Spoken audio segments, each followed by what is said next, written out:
La familia de los Barca fue una familia eh, importante dentro del rango militar, como Amílcar Barca, Asdrúbal el Bello, Asdrúbal Barca, Magón Barca y la figura más destacada y más conocida de la antigüedad, como fue Aníbal Barca, una de las figuras más conocidas y que además luchó contra Roma en el periodo de las guerras púnicas. La más conocida y que todo el mundo al final ha oído hablar es la Segunda Guerra Púnica entre Roma y Cartago, que eran las potencias militares y que tenían gran prestigio en la zona del Mediterráneo occidental más destacado. Ellas fueron las grandes potencias de la antigüedad. Y por cierto, figuras como Aníbal o Viriato eran las que lucharon contra Roma, que por cierto, de Viriato también tuvo un papel destacado en este periodo. La Primera Guerra Púnica comenzó en el año 264 a.C., entre las dos potencias militares más destacadas del momento, como fueron Cartago y Roma, que ambas potencias tenían eh, un control, o más que tenían, querían el control del Mediterráneo occidental en torno al siglo III a.C. Las dos potencias militares, como Cartago y Roma, aparte de controlar y de tener un gran posición en el Mediterráneo occidental, lo que querían era ser la potencia hegemónica y militar del momento en la Edad Antigua. Esto es al final como ha pasado a lo largo de la historia. Todas las potencias en la Edad Media, en la Edad Moderna, en la Edad Contemporánea, en la Edad actual. Todas las potencias o estados, que además incluso se ve en la Guerra Fría, es el mejor ejemplo, Estados Unidos, la Unión Soviética, o actualmente Estados Unidos, Rusia, China, la Unión Europea y otras potencias. India, entre otras, que tiene un papel muy destacado, o por también nombrar Japón. Este periodo es lo mismo. Cartago y Roma querían obtener muchos territorios y ser la potencia única que controlase toda bueno, la zona territorial del momento, es decir, al final todo el mundo. Una de las figuras más destacadas, como fue Amílcar Barca, que fue estadista y líder cartaginés que participó en la Primera Guerra Púnica y tuvo un papel destacadísimo. Lo que pasa que al final, bueno, pues, Roma comenzó ahí a tener mayor hegemonía con el primer conflicto entre ambas potencias. Amílcar Barca, de esa dinastía, nacieron varios hijos muy destacados, Asdrúbal, Magón y su suegro, Asdrúbal el Bello, que además fue el cuñado de una de las figuras y que también fue hijo, Aníbal Barca. Figura además que participó en la Segunda Guerra Púnica.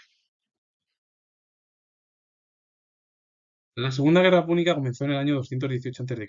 y se produjo por la declaración de guerra de Roma tras la destrucción de Sagunto. Ambas potencias continuaban dominando el Mediterráneo occidental y el conflicto finalizó con la rendición de forma ya definitiva de Cartago sobre Roma. Roma ahí ya sí que se postulaba como una de las potencias hegemónicas de la Edad Antigua.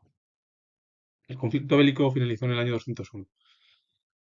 Una de las figuras que participó y que llevó en lo que se ve elefante y tal fue Aníbal Barca, que fue general y estadista cartaginés. El historiador militar Theodor Arriol Dodge le denominó padre de la estrategia.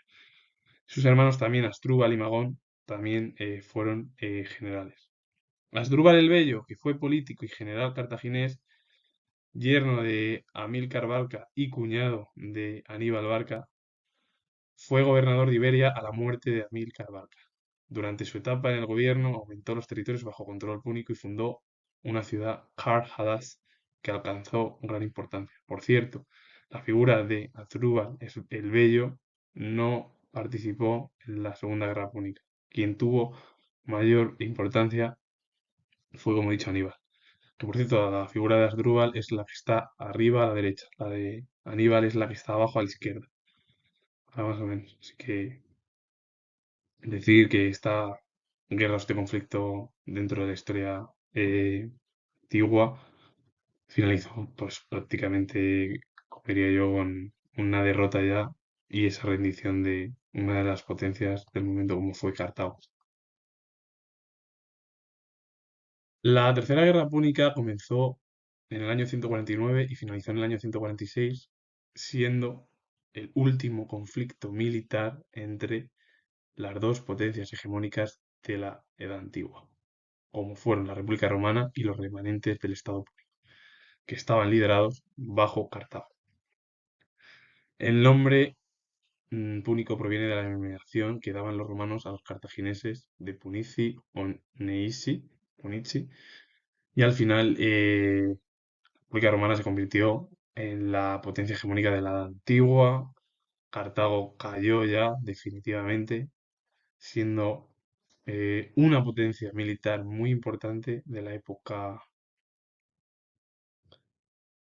eh, de la Edad Antigua y hay que además, también hay que comentarlo, que bueno, estuvo luchando contra una potencia pues bastante poderosa como fue Roma.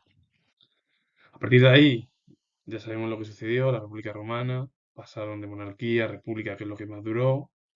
En la época de Augusto ya se denominó imperio, el Imperio Romano, y bueno, se dividió en dos partes, etcétera, etcétera, hasta que en el año 476 cayó la parte occidental del Imperio Romano y en el año 1453 cayó la parte oriental del Imperio Romano. Y con ello, en 1453, comenzó un nuevo periodo que fue el Renacimiento, la Edad Moderna, etcétera. Hasta ahí ya no. Y lo más, y claro, figuras como Aníbal, que tuvieron, que además plantaron cara a Roma, o Viriato también, etcétera, etcétera, pues en aquella época hubo muchas figuras muy importantes. Luego ya, de las más conocidas al final, bueno, pues en la época romana, podríamos nombrar a Julio César, a Augusto, en la Edad Antigua podríamos nombrar al monarca Darío III, o nombrar también al propio monarca Alejandro Magno, Alejandro III de Macedonia, que fue discípulo de uno de los grandes filósofos de la antigüedad, como fue Aristóteles, y con ello, eh, resumiendo al final, es que todas estas figuras, y sobre todo estos tres conflictos, fueron muy destacados en la antigüedad. Comento que tengo el grado de historia y si os ha gustado este vídeo, darle a like, suscribiros y comentar. Saludos, adiós.